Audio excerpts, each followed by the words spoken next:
Une deuxième vidéo d'affilée, est-ce que c'est bien sérieux de faire ça?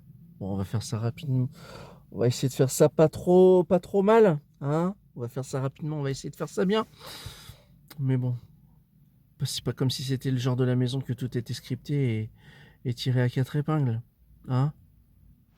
Twip! Bonjour et bienvenue sur Adricoscope, la chaîne faite avec le cœur et tournée avec les pieds. C'est un plaisir de vous retrouver pour cette nouvelle vidéo. Vous voyez, on est encore en l'état, en même disposition que la précédente vidéo que je vous avais fait sur la quête de Thanos, qui, je l'espère, au moment où je tourne cette vidéo, vous aura plu. Aujourd'hui, on ne va pas parler d'expérience de visionnage et encore moins d'expérience de lecture, mais d'une expérience de jeu qui fait référence à de la lecture, puisqu'il s'agit du tout dernier jeu proposé sur l'univers Marvel qui s'appelle Marvel Snap, disponible sur téléphone et que j'ai envie de vous partager aujourd'hui. C'est un jeu qui m'a intrigué par son aspect visuel d'abord, car je trouvais que les personnages étaient extrêmement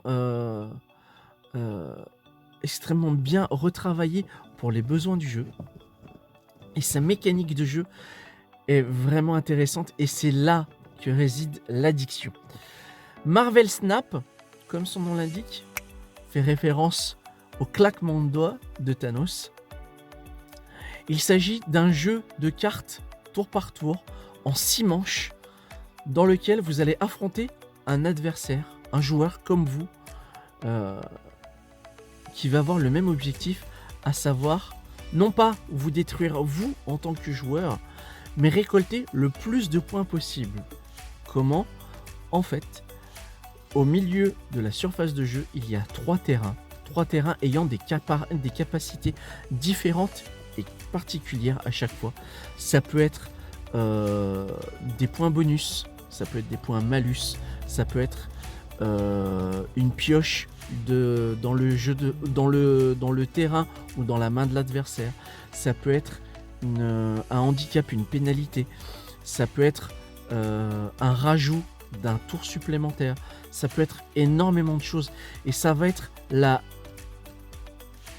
donnée aléatoire des terrains qui vont permettre à chaque fois de rendre chaque partie différente et intéressante et à laquelle il va falloir s'adapter.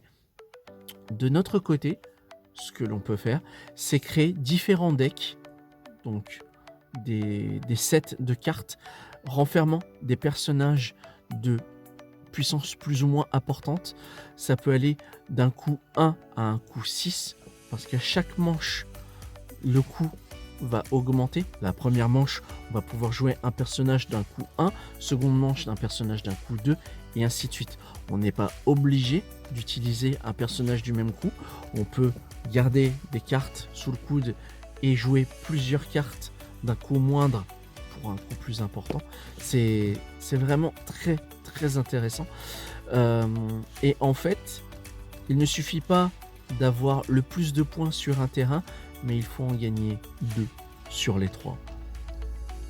Et si il y a égalité, c'est l'addition de toutes les puissances, ce que l'on appelle les puissances sur les terrains, qui va départager les 2 joueurs.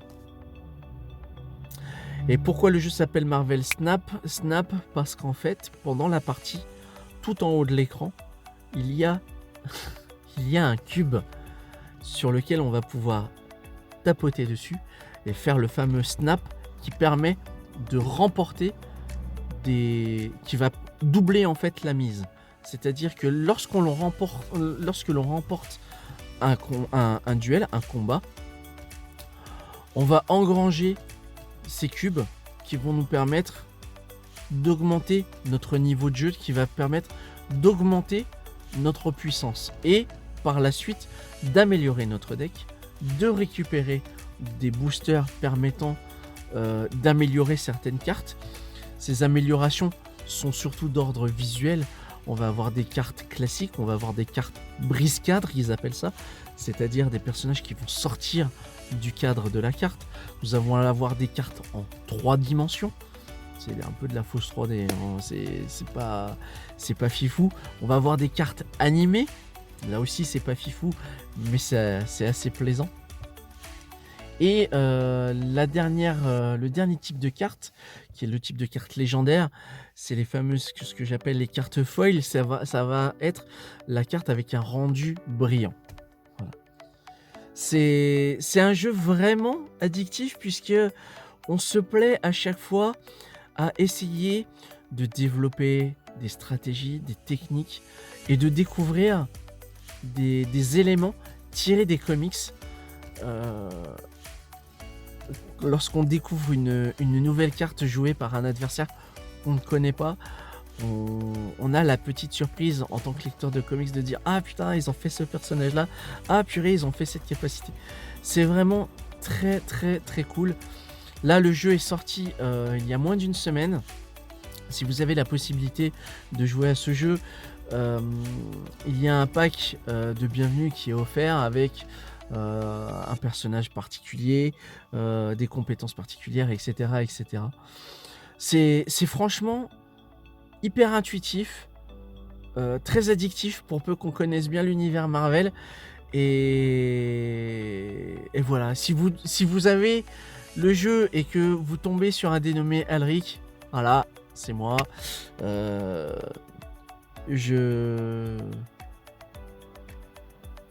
vous attends. Je ne sais pas comment terminer cette vidéo.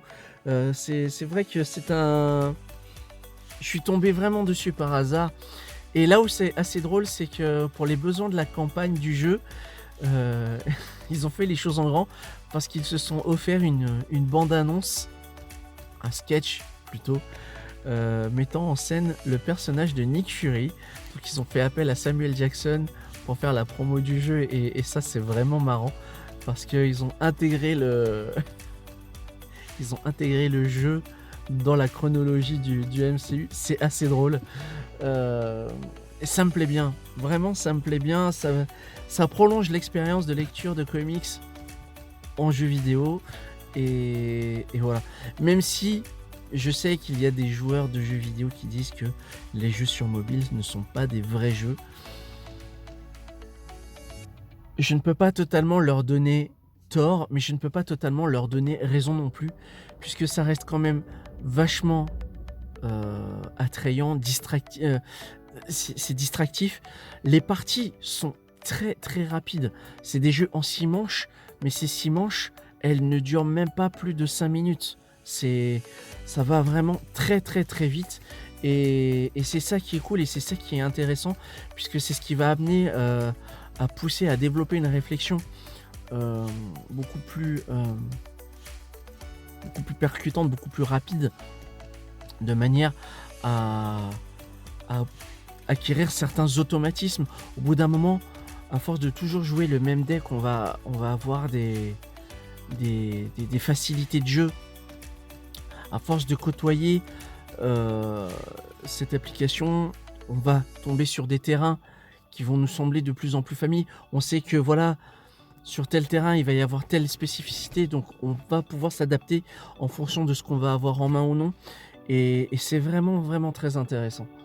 Je prends vraiment beaucoup de plaisir à jouer à ce jeu-là.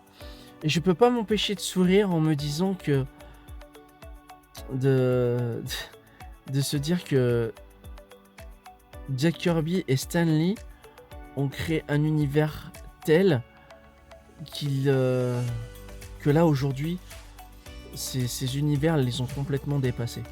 C'est assez fou. C'est assez fou. Il y a là à l'heure actuelle, j'ai côtoyé pas mal de joueurs et pas mal de personnages, qu'ils soient de l'univers cosmique ou non, de l'univers Marvel. Mais je suis encore surpris à l'heure actuelle qu'il n'y ait toujours pas certains personnages pourtant iconiques et populaires de l'univers Marvel qui ne soient pas encore déclinés dans ce jeu. Mais je pense que ce sera pour de futures campagnes. Là, la campagne actuelle, la campagne commune, c'est la campagne liée à l'univers des symbiotes. Donc là, c'est plutôt intéressant. Et je suis curieux de savoir ce qu'ils vont nous préparer par la suite. Donc voilà. Ma petite reco du jour, ce n'est pas un comics, ce n'est pas un film, mais c'est bel et bien un jeu vidéo, un jeu qui s'appelle Marvel Snap. C'est disponible sur téléphone et je vous invite à vous faire la main là-dessus et pourquoi pas à snapper dès que l'occasion se présente. Voilà. Merci d'avoir regardé cette vidéo jusqu'au bout. Dites-moi en commentaire si oui ou non vous êtes intéressé par ce jeu, si vous allez le télécharger et y jouer. Si oui, est-ce que vous êtes déjà accro ou pas à ce jeu, s'il vous plaît.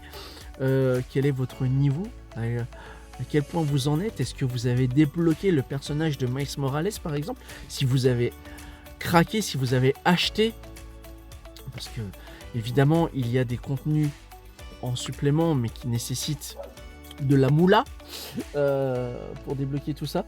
En tous les cas, voilà, merci d'avoir regardé cette vidéo jusqu'au bout. Plus de fuckitude sur vous et à bientôt pour une prochaine vidéo. Salut. J'ai bâclé la fin, mais je ne voyais pas comment terminer ce sujet-là.